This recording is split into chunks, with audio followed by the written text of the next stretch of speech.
Hello students, આજે chapter 3 continue કરીએ છીએ અને નવો ક્વેશ્ચન છે કે સુવાહકોમાં થતો ઉર્જા વ્યય એનો પાવર એને ક્યાંથી મળે છે એ સમજાવો. એટલે કોઈ પણ સુવાહક અથવા તો અવરોધ કહી શકાય, તો એમાં જે ઉર્જાનો વ્યય થાય છે એ ઉર્જા એ દર સેકન્ડે ઉર્જા એટલે પાવર કહેવાય. તો એ પાવર આવે છે ક્યાંથી? તો કોઈ પણ સુવાહકમાં આપણે વિદ્યુત પ્રવાહ વેવડાવતા હોઈએ તો એમાં વિદ્યુત ઉર્જા સ્વરૂપે આપણે ઉર્જા આપી કહેવાય, અને ઉષ્મા ઉર્જા સ્વરૂપે એનો વ્યય થતો હોય છે, જેને ઓહમિક લોસ, ઓમના નિયમ પરથી એટલે અથવા ઓમના નામ પરથી એને ઓહમિક લોસ કહેવાય છે, અથવા એને પાવર લોસ પણ કહેવાય છે. તો એ પાવર લોસ માટેનો પાવર એને ક્યાંથી મળે છે એ આપણે સમજાવવાનું છે. તો આવો કોઈ વાહક અથવા અવરોધ છે, એમાંથી વિદ્યુત પ્રવાહ વેવડાવવો હોય, સ્થાયી પ્રવાહ આપણે કહેતા હોય, તો એના માટે આપણે એની સાથે એવું કોઈ ઉદ્ગમ જોડવું જોઈએ જે વિદ્યુત ભારોને સતત ઉર્જા આપે, જેથી સ્થાયી પ્રવાહનું નિર્માણ થાય. અને એવો જે ઘટક છે જે વિદ્યુત ભારોને સતત ઉર્જા આપી શકે એને આપણે વિદ્યુત કોષ કહીએ છીએ. એટલે બાહ્ય ઉદ્ગમ એટલે આ અવરોધ સાથે આપણે વિદ્યુત કોષ જોડીએ તો એ વિદ્યુત ભારોને સતત ઉર્જા આપતો જાય, અને એના કારણે આપણને સતત વિદ્યુત પ્રવાહ મળતો જાય છે. ક્યાં સુધી એ ઉર્જા આપે? તો જ્યાં સુધી એની પાસે હોય ત્યાં સુધી. તો આ એક પ્રકારનો વિદ્યુત રાસાયણિક કોષ છે. તો એમાં રાસાયણિક ઉર્જા સ્વરૂપે જે ઉર્જાનો સંગ્રહ થયેલો હોય એ ઉર્જા વિદ્યુત ભારોને મળે. એ વિદ્યુત ભારો ઉર્જા મેળવીને ગતિ કરે એટલે વિદ્યુત પ્રવાહ રચાય.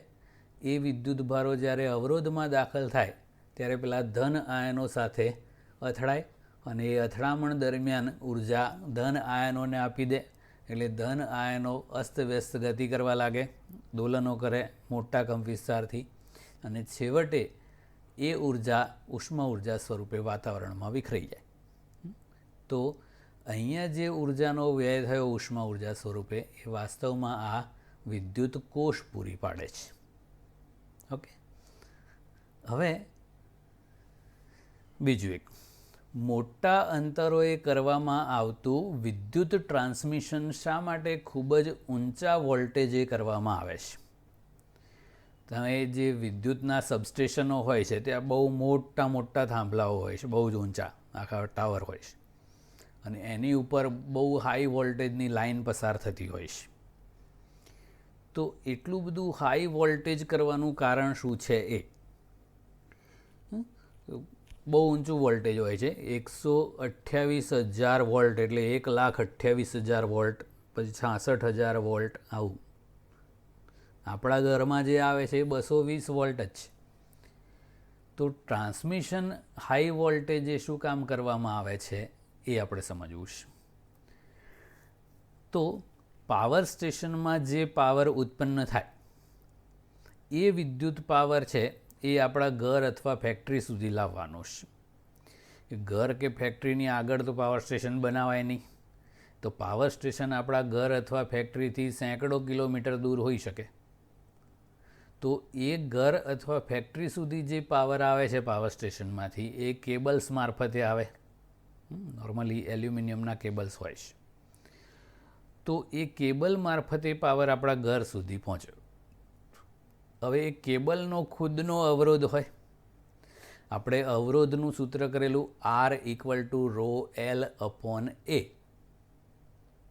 તો એ અનુસાર જેટલો લાંબો તાર હોય એટલો અવરોધ વધતો જાય. તો એ જે ટ્રાન્સમિશન કેબલ્સ છે એને સારો એવો અવરોધ હોય, અને અવરોધ હોય તો અવરોધ વિરુદ્ધ પાવરનો વ્યય થાય, હમણાં કર્યું એમ ઉષ્મા ઉર્જા સ્વરૂપે. તો પાવર સ્ટેશનમાંથી જે પાવર મોકલ્યો હોય એમાંથી મોટા ભાગનો પાવર તો રસ્તામાં જ ખર્ચાઈ જાય એ તારમાં. જો બહુ દૂર રહેતા હોય તો ખાલી બિલ જ આવે ને પાવર ના આવે. તો એ તો ના પોસાય ને. તો એ પાવર વ્યય જેટલો બને એટલો ઘટાડવો જરૂરી છે, જેથી પાવર સ્ટેશનથી જે પાવર મોકલ્યો હોય એ મોટા ભાગનો પાવર આપણા સુધી પહોંચી શકે. તો ધારો કે આપણે પાવર સ્ટેશનથી પી જેટલો પાવર મોકલ્યો અને એ જે ટ્રાન્સમિશન લાઇન છે એ કેબલ્સ, એનો અવરોધ ધારો કે આરસી છે, રેઝિસ્ટન્સ ઓફ કેબલ્સ એટલે આરસી લખ્યું છે. અને આપણા જે સુધી જે પહોંચે છે એ આપણે કોઈ આર અવરોધમાં એ પાવર વાપરવાનો છે, લોડ કહેવાય છે ને. તો આપણો જે અવરોધ આરમાં વાપરવાનો છે મતલબ આપણા ઘરમાં જે ટોટલી એપ્લાયન્સીસ હોય એ બધાનો અવરોધ, અથવા ફેક્ટરી હોય તો ફેક્ટરીના બધા સાધનોનો ટોટલ જે અવરોધ થાય તે. તો એ પાવર કેવી રીતે વપરાય છે એની વાત. ઓકે, તો આપણે જે પાવરનું સૂત્ર કરેલું, તો લોડ અવરોધ આર હોય અને એના બે છેડા વચ્ચે પોટેન્શિયલ ડિફરન્સ એટલે કે વિદ્યુત સ્થિતિમાનનો તફાવત વી હોય અને એમાંથી આઈ પ્રવાહ વહેતો હોય, તો એને મળતો પાવર કેટલો થાય? તો પી ઇક્વલ ટુ વી આઈ. પેલું વીઆઈપી યાદ રાખવાનું કીધું હતું ને જ. તો આ પ્રમાણે લોડને પી જેટલો પાવર મળે છે. હવે આપણે એ સમજાવવાનું છે કે વોલ્ટેજ બહુ ઊંચું રાખીને ટ્રાન્સમિશન શું કામ કરવામાં આવે છે. તો કેબલનો અવરોધ છે આરસી અને એમાં વપરાતો પાવર ધારો કે પીસી છે. પીસી એટલે પ્રિયંકા ચોપડા નહીં પાછી, પીસી મતલબ પાવર લોસ ઇન કેબલ્સ. તો પાવરના બે સૂત્રો કરાય, PC equal to I square RC, અથવા તો ઓમના નિયમ પ્રમાણે આઈની જગ્યાએ આ પાવરના સૂત્ર પરથી પી ઇક્વલ ટુ વી આઈ છે, તો આઈની જગ્યાએ પી અપોન વી લખી શકાય. તો આ પી સ્ક્વેર અપોન વી સ્ક્વેર ઇન્ટુ આરસી થઈ ગયું. અહીંયા આરસી હોવું જોઈએ, કરી દઈએ આપણે. તો આ કેબલમાં વ્યય થતો પાવર થયો. ઓકે, તો આ જે પાવર વ્યય થયો એ તો ગયા બાદ ગયા.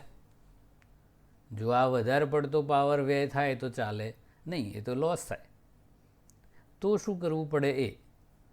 તો આ સૂત્રમાં જુઓ, પીસી ચલે છે 1/v². પાવર તો આપણે જે મોકલ્યો એ ફિક્સ જ છે. તો કેબલનો અવરોધ આરસી પણ ફિક્સ જ છે, એમાં આપણે કોઈ વધઘટ ના કરી શકીએ. જો અવરોધ ઓછો કરવા માટે આપણે કેબલ ટૂંકો વાપરીએ તો આપણા સુધી પહોંચે નહીં. પછી ઓછા અવરોધવાળો તાર વાપરો, સોનાના તાર વાપરો તો અવરોધ એકદમ ઓછો થઈ જાય, પણ બીજા દિવસે કેબલ ગાયબ હોય. તો એવા સોનાના તાર તો કેબલમાં વપરાય નહીં, મોંઘું પડે, એટલે એલ્યુમિનિયમના તાર વપરાય છે. એટલે એને કંઈક તો અવરોધ જે છે એ છે જ આરસી જેટલો જ. તો પી અને આરસી આપણાથી બદલાય એમ નથી. તો પીસી ચલે છે 1/v² છે. તો પીસી ઘટાડવું હોય તો v² વધારવું પડે, અને v² વધારવાનો મતલબ વી વધારવાનું. તો એ ટ્રાન્સફોર્મર નામનું એક સાધન આવે છે, એ ભવિષ્યમાં આપણે ભણવાનું આવશે. એની મદદથી પાવર સ્ટેશન પર જે પાવર હોય એમાં વોલ્ટેજ 220, ઓરિજિનલ વોલ્ટેજ 220 વોલ્ટ હોય, એને સ્ટેપ અપ ટ્રાન્સફોર્મરની મદદથી બહુ જ મોટું કરી દેવામાં આવે. 1,28,000 વોલ્ટ ધારો કે, પછી ટ્રાન્સમિટ કરો તો આ 1,28,000 વોલ્ટ હોય ને એનો સ્ક્વેર કરો એટલે આ તો છેદ કેવો બહુ જ મોટો થઈ ગયો. તો આ અવરોધ વિરુદ્ધ એટલે કે કેબલમાં વ્યય થતો પાવર બહુ જ સૂક્ષ્મ થઈ જાય, એટલે મોટા ભાગનો પાવર આપણા સુધી પહોંચી જાય. પણ એ પાવર સ્ટેશન પરથી બહુ મોટા વોલ્ટેજવાળું આપણે પાવર ટ્રાન્સમિટ કરી દીધો, પણ એવું વોલ્ટેજ આપણા ઘર સુધી ના લવાય. 1,28,000 વાળું ઘરમાં લાવો તો પ્રોબ્લેમ શું થાય કે હવા છે એની ડાય ઇલેક્ટ્રિક સ્ટ્રેન્થની આપણે ચેપ્ટર 2માં વાત કરેલી 3000 વોલ્ટ પર મિલીમીટર. તો આ 1,28,000 વોલ્ટ છે. તો 1,28,000 ભાગ્યા 3,000 કરીએ તો 42.66 મિલીમીટર થાય, એટલે લગભગ 4.25 સેન્ટીમીટર થાય. આનો મતલબ શું થયો કે એ જે કેબલ હોય એની આસપાસ લગભગ 4.25 સેન્ટીમીટર સુધી હવા બધી આયનીકરણ પામીને સુવાહક થઈ ગયેલી હોય. તો એ કેબલની આજુબાજુથી તો એ પસાર થાવ એટલે 1,28,000 વોલ્ટ કા ઝટકા જોર સે લગે, પાડી દે. એટલે તો ખતરનાક કહેવાય, એટલે એવું ચાલે નહીં. તો અમુક સબસ્ટેશનો હોય છે જ્યાં આ પાવર લાઇનના કનેક્શન જાય. પછી ત્યાં સ્ટેપ ડાઉન ટ્રાન્સફોર્મર નામના ટ્રાન્સફોર્મર વપરાય છે. એ રચના એ વોલ્ટેજને ડાઉન કરવાનું કામ કરે. એટલે એને પહેલાં 1,28,000 વોલ્ટ કરે હોય એને 66,000 વોલ્ટ કરે, પછી એમાંથી 11,000 વોલ્ટ કરે, પછી એના 440 વોલ્ટ કરે, પછી આપણા રહેઠાણની આસપાસ અમુક જગ્યાએ પાવર પેલા ડીપી લગાવેલી હોય છે, ત્યાં પેલું ડેન્જર લખીને 440 વોલ્ટ એવું લખેલું હોય છે. તો ત્યાં સુધી 440 વોલ્ટ આવે. પછી એ જે ડીપી હોય છે એ એકચ્યુઅલી સ્ટેપ ડાઉન ટ્રાન્સફોર્મર છે, એ એનું પાછું 220 વોલ્ટ કરે અને એ આપણા ઘર સુધી આવે. એટલે એ સેફ થઈ જાય. સેફ થઈ જાય એટલે અડીએ તો વાંધો ના આવે એવું નહીં, પણ નજીક જાઓ તો વાંધો ના આવે, અડો તો પાડી જ દે. ઓકે. તો ટૂંકમાં એ જે કેબલમાં પાવરનો વ્યય થાય છે એ પાવર વ્યયને બહુ જ સારો એવો ઘટાડી દેવા માટે હાઈ વોલ્ટેજ ટ્રાન્સમિશન કરવામાં આવે છે. ઓકે. અચ્છા, હવે બીજો એક ક્વેશ્ચન. આ બહુ જ અગત્યના પ્રશ્નો છે જેનો આપણે વારંવાર ઉપયોગ કરવાનો છે આના સૂત્રોનો. હવે બરાબર સમજો. અવરોધોનું શ્રેણી જોડાણ સમજાવી એના સમતુલ્ય અવરોધનું સૂત્ર તારવવાનું છે. બજારમાં જે કાર્બન અવરોધો આપણે કર્યા એ કાર્બન અવરોધ જે મળે છે એ અમુક ફિક્સ વેલ્યુના જ હોય છે. 1 ઓમ હોય, 2 ઓમ હોય, પછી સીધો 5 ઓમ હોય, પછી સીધો 10 ઓમ, આવા જ હોય. તો આપણે 3 ઓમ જોઈતો હોય તો એવું બજારમાં ના મળે. તો આપણે એક કરતાં વધારે અવરોધોને અલગ અલગ રીતે જોડવા પડે. તો એમાંનું પહેલું જોડાણ છે શ્રેણી જોડાણ. તો 2 અવરોધોનું શ્રેણી જોડાણની આપણે વાત કરીએ. આવું 2 જ જોડાય એવું નહીં, જેટલી ઈચ્છા થાય એટલો જોડાય. આપણે ઉદાહરણ તરીકે 2 લઈએ છીએ. તો આવા R1 અને R2 આવા 2 અવરોધો છે. પહેલાના જમણી બાજુના છેડા સાથે બીજાનો ડાબી બાજુનો છેડો જોડવાનો. શુદ્ધ ગુજરાતીમાં કહીએ તો બેને લાઇનમાં જોડી દેવાના. આવું જોડાણ કરવાથી શું થાય કે અહીંયાથી આપણે ધારો કે આ 2 સામાન્ય બિંદુઓ છે, એક આ અને એક આ. એમની વચ્ચે જ્યારે આપણે બેટરી જોડીએ ત્યારે પ્રવાહ ધનથી ઋણ આમ જાય, વચ્ચે ક્યાંય ફાંટા પડે નહીં. તો આમાં વિદ્યુત પ્રવાહ થ્રુ આઉટ એક જ રસ્તે જાય. તો શ્રેણી જોડાણનો મતલબ આ થાય કે શ્રેણી જોડાણ એટલે એવું જોડાણ કે જેમાં વિદ્યુત પ્રવાહને વહેવા માટે માત્ર એક જ માર્ગ ઉપલબ્ધ હોય. આપણે કેપેસિટર વખતે પણ કીધેલું, કેપેસિટરમાં ક્યુ સમાન હોય અને વી જુદા જુદા હોય. એવું અવરોધોનું હોય એમાં આઈ સમાન હોય અને વી જુદા જુદા હોય. તો આમાં દરેક અવરોધમાંથી વહેતો પ્રવાહ આઈ જેટલો એક સમાન છે. વિદ્યુત સ્થિતિમાનના તફાવત જુદા હોય. તો ધારો કે આ R1ના 2 છેડા વચ્ચેનો પોટેન્શિયલ ડિફરન્સ કરીએ તો V1 કહીએ. ઓમના નિયમ પ્રમાણે એને IR1 કહેવાય. I સરખો જ છે એટલે.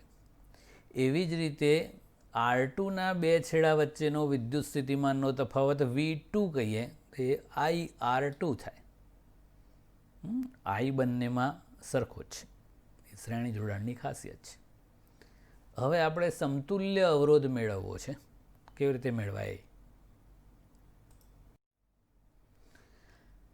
ઓકે, તો શ્રેણી જોડાણમાં બે અવરોધ R1 અને R2 આપણે જોડ્યા.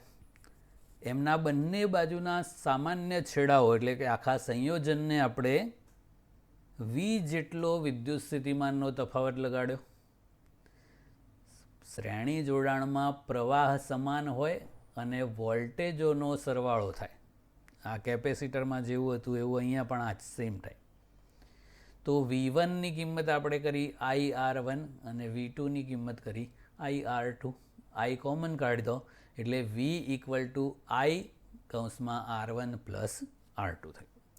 હવે આખું જે શ્રેણી જોડાણનું બંને અવરોધોનું સંયોજન છે એ એનો સમતુલ્ય અવરોધ ધારો કે R ઇક્વિવેલન્ટ છે. REQ એટલે R equivalent.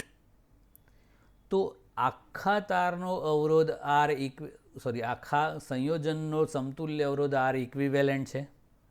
Total voltage V અને ટોટલ પ્રવાહ I છે. એટલે ઓહમના નિયમ પ્રમાણે R equivalent equal two V upon I થાય. તો આ સૂત્રમાં V અપોન I ને કરતા બનાવી દો તો શું બચે? R1 plus R2. તો આ શ્રેણી જોડાણના બે અવરોધોનો સમતુલ્ય અવરોધનું સૂત્ર થઈ ગયું R equivalent equal two R1 plus R2. હવે આ તો બે અવરોધોની વાત થઈ, પણ બે જ જોડાય એવું નહીં, ગમે એટલા જોડાય ને. તો વ્યાપક રૂપે ધારો કે n અવરોધો છે જેમના અવરોધના મૂલ્યો R1, R2, R3 up to Rn છે. તો એ આખા શ્રેણી જોડાણનો સમતુલ્ય અવરોધ R ઇક્વિવેલન્ટ કેટલો થાય? તો પ્રત્યેક અવરોધના મૂલ્યોના સરવાળા જેટલો, એટલે R1 plus R2 plus R3 up to Rn. ટૂંકમાં લખવું હોય તો sigma I is running from 1 to n Ri. આઈની કિંમત 1 2 3 4 અપ ટુ n મૂકવાની, સરવાળો કરતા જવાનો. હવે એક સ્પેશિયલ, જો બધા જ અવરોધના મૂલ્યો એક જ સરખા હોય, અને એ પહેલાં બીજી એક વસ્તુ આ કરી દઈએ, સરવાળો કરો ધારો કે 2 + 5 + 7 + આવું કરતા જાઓ તો જવાબ તો મોટો જ થતો જાય ને, કારણ કે અવરોધ ઋણ હોય જ નહીં એટલે પ્લસ જ થતું જાય. તો સમતુલ્ય અવરોધ કેવો આવે? તો આ દરેક અવરોધ કરતાં મોટો જ હોય અને મોટા કરતાં મોટો હોય. ધારો કે આપણે 3 અવરોધ લઈએ, 1, 2 અને 3 ઓહમના. તો સમતુલ્ય અવરોધ 1 + 2 + 3 6 ઓહમ થયો. તો એ 3 ઓહમ કરતાં મોટો થઈ ગયો. એટલે શ્રેણી જોડાણની ખાસિયત આ કે સમતુલ્ય અવરોધ મોટામાં મોટા મૂલ્યના અવરોધ કરતાં પણ મોટો હોય. એટલે કોઈ પણ પરિપથનો અવરોધ વધારવો હોય તો એની સાથે બીજો અવરોધ શ્રેણીમાં જોડવો પડે. આનો ઉપયોગ આવશે ચોથા ચેપ્ટરમાં પણ, એટલે આ યાદ રાખવાનું. હવે એક સ્પેશિયલ કેસ લઈએ કે આ જે R1, R2, R3 બધા છે એ બધા એક જ સરખા હોય. ધારો કે 5 ઓહમ હોય તો બધા 5 ઓહમ 5 ઓહમ 5 ઓહમ આવું જ હોય. તો સમતુલ્ય અવરોધ શું થાય? તો એ શ્રેણી જોડાણનો સમતુલ્ય અવરોધ આપણે જેને R ઇક્વિવેલન્ટ કીધું એને આપણે સિરીઝ રેઝિસ્ટન્સ એટલે RS પણ કહી શકીએ. એ વધારે અનુકૂળ આવે. ટેક્સ્ટ બુકની રીતમાં R ઇક્વિવેલન્ટ લખેલું છે એટલે આપણે ચોપડી ગીતા રાખીશ. હવે સીતા તો આ સિરીઝ રેઝિસ્ટન્સ છે, શ્રેણી અવરોધ. તો સમતુલ્ય અવરોધ કેટલો થાય? તો R plus R plus R plus એવું જેટલા અવરોધ હોય એટલી વખત, n વખત હોય તો n વખત. તો R વત્તા એવું n વખત એટલે NR. તો આ રીતે સમતુલ્ય અવરોધ થઈ ગયો. હવે આ યાદ રાખવાનું એક સિમ્પલ રીત, શ્રેણીમાં બધું લાઇનમાં જ છે, આમ જ. જો અવરોધો એક પછી એક આમ લાઇનમાં જોડે, સૂત્ર પણ આમ શ્રેણી એટલે લાઇનમાં જ આવે છે, અને આમાં n અને R લાઇનમાં જ આવે છે. એટલે આમ વાળું હોય શ્રેણી. ઓકે, તો આ શ્રેણી જોડાણની વાત થઈ ગઈ. ટૂંકમાં એમાં મોટો અવરોધ હોય એટલે મતલબ અવરોધ સતત વધતો જાય. જેમ જેમ અવરોધો ઉમેરતા જાઓ એમ અવરોધ વધતો જાય છે. હવે બીજું જોડાણ કરીએ. ઓકે, હવે શ્રેણી જોડાણનું કર્યું એવું અવરોધોના સમાંતર જોડાણનું સૂત્ર તારવવાનું છે. તો આવા બે અવરોધો છે R1 અને R2. એમને એકબીજા સાથે સમાંતર જોડવા છે. તો સમાંતર જોડ્યા એવું ક્યારે કહેવાય? તો બંનેના ડાબી બાજુના છેડાઓને જોઈન્ટ કરી દીધા.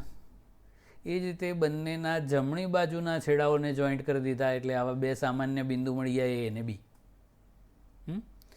અહીંયાથી પ્રવાહ આવે એટલે આમ બે ભાગમાં વિભાજિત થઈ જાય. તો વિદ્યુત પ્રવાહને વહેવા માટે એક કરતાં વધારે માર્ગો ઉપલબ્ધ થાય.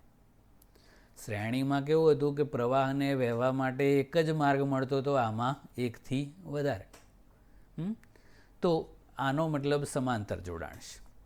પણ વિદ્યુત સ્થિતિમાનનો તફાવત V વિચારો. તો ધારો કે આ A અને B બિંદુ વચ્ચે આપણે 20 વોલ્ટની બેટરી જોડી હોય, તો R1ના બે છેડા વચ્ચેનું વોલ્ટેજ V થાય અને R2ના બે છેડા વચ્ચેનું વોલ્ટેજ પણ V જ થાય. એટલે સમાંતરમાં શું થશે? પ્રવાહ જુદો જુદો, વોલ્ટેજ સરખું. શ્રેણીમાં કેવું હતું? પ્રવાહ સરખો, વોલ્ટેજ જુદા જુદા. સમાંતરમાં પ્રવાહ જુદો અને વોલ્ટેજ સરખા હોય. તો આ સમાંતર જોડાણની ખાસિયત. એક કરતાં વધુ એટલે 2, 3, 4, 5, 6 ગમે તેટલા એવા અવરોધોને એવી રીતે જોડવામાં આવે કે જેથી વિદ્યુત પ્રવાહને વહેવા માટે એક કરતાં વધારે માર્ગો ઉપલબ્ધ હોય. પણ દરેક અવરોધના બે છેડા વચ્ચે વિદ્યુત સ્થિતિમાનનો તફાવત એક સરખો હોય. તો એવા જોડાણને કહેવાય સમાંતર જોડાણ. હવે R1 અને R2 છે, એમના સમતુલ્ય અવરોધનું સૂત્ર આપણે કરવું છે. તો R1 અને R2 બંનેમાં પ્રવાહો વહે છે. ટોટલ જે I પ્રવાહ આવે એમાંથી અમુક પ્રવાહ I1 છે એ R1માંથી જાય અને બાકીનો અમુક પ્રવાહ I2 છે એ R2માંથી જાય. શ્રેણીમાં પૂરેપૂરો પ્રવાહ જતો હતો, અહીંયા અંશતઃ જાય. તો આપણે હવે કુલ પ્રવાહની વાત કરીએ તો અહીંયાથી જે પ્રવાહ I આવે એ બે ભાગમાં વહેંચાયો. એટલે વાસ્તવમાં આ જે કુલ પ્રવાહ I છે એ I1 પ્લસ I2 જેટલો હોય. તો કુલ પ્રવાહ I1 પ્લસ I2 થયો. હવે ઓહમના નિયમનો આપણે ઉપયોગ કરવાનો છે. R1ના બે છેડા વચ્ચેનો પોટેન્શિયલ ડિફરન્સ, ધારો કે અહીંયા બે વચ્ચે 20 વોલ્ટની બેટરી જોડી હોય તો 20 વોલ્ટ હોય. તો ઓહમના નિયમ પ્રમાણે V ઇક્વલ ટુ શું થશે? હવે I1 R1 અને R2ના બે છેડા વચ્ચેનો પોટેન્શિયલ ડિફરન્સ પણ V જ થશે. તો એ કેટલો થાય? તો I2 R2. V સમાન, I જુદા જુદા. અહીંયા કિંમત મૂકવા માટે આપણે I1 I2 ને કરતા બનાવ્યા છે. તો આમાં I1 equal to V upon R1 થાય. એ જ પ્રમાણે આમાં I2 equal to V upon R2 થાય. હવે આ કિંમત તો આપણે અહીંયા મૂકી દઈએ તો શું થાય જોઈએ. તો I equal to I1 plus I2 છે. એમાં એ બે કિંમત મૂકી દીધી. I1ની જગ્યાએ V અપોન R1 પ્લસ I2ની જગ્યાએ V upon R2. V common કરી દઈએ તો 1 upon R1 plus 1 upon R2. હવે એ આખું જે સંયોજન છે એનો સમતુલ્ય અવરોધ ધારો કે R ઇક્વિવેલન્ટ હોય. તો ઓહમના નિયમ પ્રમાણે I ઇક્વલ ટુ V તો સરખું જ છે જ, અપોન સમતુલ્ય અવરોધ R ઇક્વિવેલન્ટ. હવે આમાંથી આપણે 1 અપોન R ઇક્વિવેલન્ટને કરતા બનાવીએ તો શું થશે? આ વીને નીચે લઈ જવાનું એટલે આઈ અપોન વી થાય ને. I upon V equal to 1 upon R equivalent થાય. એવું આમાં જુઓ, આ I upon V equal to શું થશે? 1 upon R one plus 1 upon R two. તો બંનેમાંથી આપણે આઈ અપોન વી મેળવ્યા અને એ બે સૂત્રો સરખાઈ દો. તો આમાં આઈ અપોન વી એટલે 1 અપોન આર વન અને આ સૂત્રમાં આઈ અપોન વી એટલે 1 upon R one plus 1 upon R two. તો આ બે અવરોધોના સમાંતર જોડાણના સમતુલ્ય અવરોધનું સૂત્ર થઈ ગયું. સમતુલ્ય અવરોધનો વ્યસ્ત એ પ્રત્યેક અવરોધના મૂલ્યોના વ્યસ્તોના સરવાળા જેટલો હોય છે. તો આ બે માટે થયું, આવું ગમે એટલું માટે થઈ શકે. તો વ્યાપક રૂપે ધારો કે આવા n અવરોધો હોય R1 R2 R3 up to Rn, એ બધાને આમ સમાંતર જોડીએ તો સમતુલ્ય અવરોધ 1 upon R equivalent equal to 1 upon R1 plus 1 upon R2 plus 1 upon R3 plus up to 1 upon Rn. Sigma સ્વરૂપે લખવું હોય તો sigma I is running from 1 to n 1 upon Ri. ખાલી શો માટે છે, આપણે તો આ જ રાખવાનું. તો વ્યસ્તોના સરવાળાનો વ્યસ્ત કરો તો જવાબ નાનામાં નાના કરતાં નાનો થઈ જાય. ધારો કે 1 ઓમ 2 ઓમ 3 ઓમ અવરોધો હોય તો 1 upon R equivalent equal to 1 upon 1 plus 1 upon 2 plus 1 upon 3 આવું કરીને ગણતરી કરીને આર ઇક્વિવેલન્ટ શોધો તો નાનામાં નાના કરતાં નાનો એટલે 1 ઓમથી એ નાનો જવાબ થઈ જાય. એટલે સમાંતર જોડાણનો સમતુલ્ય અવરોધ હોય એનું જે અસરકારક મૂલ્ય હોય એ નાનામાં નાના મૂલ્ય કરતાં પણ નાનું હોય છે. હવે પહેલાંમાં જેમ કર્યું હતું એમ એક સમાન અવરોધો હોય એવું વિચારીએ.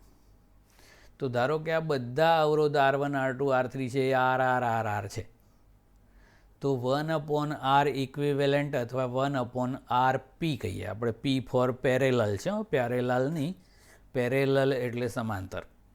તો 1 upon R parallel equal to 1 upon R plus 1 upon R plus 1 upon R, આવું n વખત 1 અપોન આર એટલે n અપોન આર. હવે આને ઉલટાવવું પડશે ને, કારણ કે આર ઇક્વિવેલન્ટને કરતાં બનાવવાનો છે અથવા એને આરપી કીધું. તો આને એ સૂત્રને ઉલટાવી દો એટલે આ ઊંધું થઈ જાય.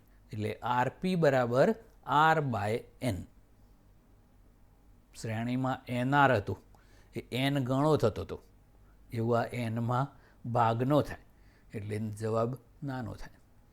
તો કોઈ પણ પરિપથનો અવરોધ ઘટાડવો હોય તો બીજો અવરોધ એની સાથે સમાંતરમાં જોડવો પડે. તો સમતુલ્ય અવરોધ એ બેમાંથી જે અવરોધ નાનો હોય એના કરતાં પણ નાનો થઈ જાય. એટલે ટૂંકમાં આ જોવાનું કે પરિપથમાં અવરોધ વધારવો હોય તો શ્રેણીમાં જોડાણ કરવું પડે અને ઘટાડવો હોય તો સમાંતર જોડાણ કરવું પડે. ઓકે, બસ. સાઇન્ડ બાય રાજુ પંચાલ અને સાઇન આઉટ. That's it.